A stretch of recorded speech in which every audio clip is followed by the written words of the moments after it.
அந்த பறக்கும் டிராகன் நெருப்பை கக்கிட்டு இருக்கு. எல்லாரும் ஜாக்கிரதையா இருங்க. எல்லோரும் அதை தாக்க தொடங்கினார்கள். அப்போது அகிலனுக்கு ஒரு யோசனை தோன்றியது. உடனே தன் வில்லையும் அம்பையும் எடுத்து தன்னுடைய அம்பில் கொடிய விஷத்தை ஏற்றினான். அந்த அம்பை டிராகனை நோக்கி வீசினான். அந்த விஷ அம்பு நேராக டிராகனின் உடலில் பாய்ந்து அதை சாய்த்தது. அதுக்குள்ள அந்த டிராகனை யாரு வேட்டையாடினது? நான் தான் முன்னாடியே சொன்னேன்ல, கடைசி தாக்குதல நான் தான் பண்ணுவேன். அப்போதான் அந்த டெபிள் சோல் எனக்கு கிடைக்கும். அந்த டிராகனை கொன்னது யாரு? எல்லோரும் தன்னை நோக்கி வருவதைக் கண்டு அகிலன் பயந்து போனான். அகிலா, உனக்கும் டாலருக்கும் என்ன சம்பந்தம்? டாலருக்கு அவனோட ஆயுதங்கள் எங்கிருந்து கிடைக்குது? எப்படி அவன் இவ்ளோ சக்திசாலியா இருக்கான்? விபாஷா கேள்விகளை அடுக்க அகிலன் வலியில் துடித்தான். காரணம், அவனிடம் அதற்கான எந்த பதிலும் இல்லை. அவன் ஆரம்பித்த விளையாட்டில் அவனை இப்போது சிக்கிக் கொண்டான். அகிலன் விபாஷாவிடம் ஏதோ சொல்ல வர அவள் மறுபடியும் அகிலனை பலமாக தாக்கினாள். அப்போது அகிலன் மீண்டும் மயக்க நிலைக்கு சென்றான். அவன் கண் விழித்த போது அவன் காதில் பயங்கரமான சத்தம் கேட்டது.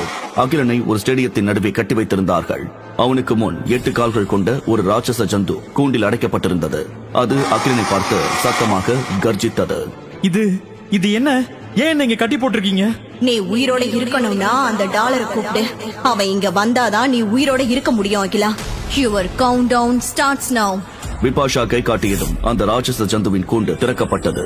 மிகுந்த ஆக்ரோஷத்துடன் அது அகிலனை நோக்கி வர அகிலனால் டாலரை உதவிக்கு அழைக்க முடியவில்லை. ஏனென்றால் இத்தனை நாட்கள் தன் அடையாளத்தை மறைத்து வைத்திருக்கும் மாவீரன் டாலர் வேறு யாரும் இல்லை, அது அகிலன் தான். அகிலன் இப்போது அந்த ராட்சச ஜந்துவிடமிருந்து எப்படி தப்பிக்கப் போகிறான்? விபாஷாவின் இந்த விபரீத விளையாட்டிலிருந்து அகிலன் தப்பிப்பானா? அகிலனின் உண்மை முகம் மக்கள் முன் வெளிவருமா? இந்த விறுவிறுப்பான கதையை உலகம் எங்கும் மக்கள் பணம் கட்டி கேட்க உங்களுக்காக ஒரு சூப்பர் ஆஃபர். இந்த முழு கதையை இலவசமாக கேளுங்கள். ஆம்பள திமிர என்கிட்ட காட்டுறியாடா நாயே? நான் லெவல் 9 வாரியர்டா. நீ லெவல் 1ல கூட இல்லாத சாதாரண புறம்போக்கு. நீ உண்மையாவே ஆம்பளையா இருந்தா அடுத்த வாரம் கிரவுண்ட்ல வந்து என் கூட மோதி பாரு. மாட்டாண்டா மாப்பிள.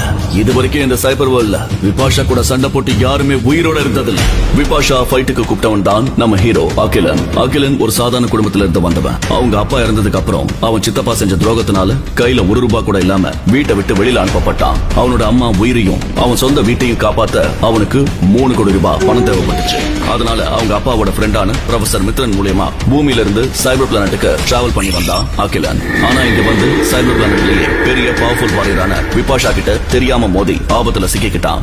விபாஷா ஒரு சேலஞ்ச் பண்ணிட்டானா அதை மாத்த எந்த கொம்பனாலையும் முடியாதுன்றதுதான் இங்க எழுதப்படாத விதி.